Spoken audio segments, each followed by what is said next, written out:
Good day everyone, my name is Leonardo P. Valencia. And my report is Executive Order 196, or the vesting the jurisdiction, control, and regulation over the Philippines Communications Satellite Corporation with the National Telecommunication Commission, or NTC.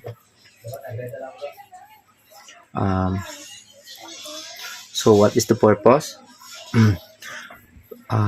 So its purpose is that the Philippine government has recognized the need to supervise and regulate satellite terminal stations and their facilities, particularly those used for delivering services to common carriers. In response to this, President Corazon C. Aquino issued an executive order on June 17, 1987, which is kaning Executive Order 196.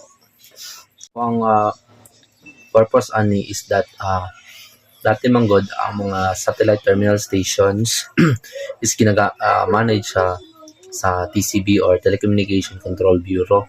But because of this executive order, nabalin niya sa NTC, or National Telecommunication Commission. So ang nahimuan ni is dapat tanan satellite companies mag-comply with NTC.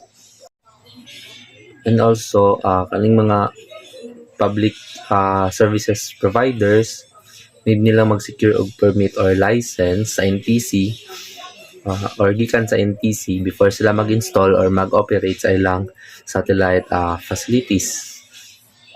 For the section 1, which is the Philippine Communications Satellite Corporation is hereby placed under the jurisdiction, control, and regulations of the National Telecommunication Commission, including all its facilities, services, and fixings of rates.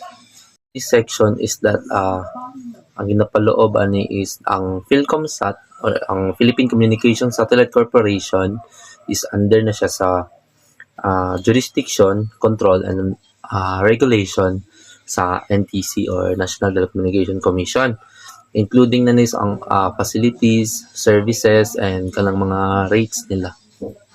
So ang section 2, which is all laws, orders, rules, and regulations inconsistent with this executive order are hereby repealed or modified accordingly. So diri nga section, ang ginangani is kanang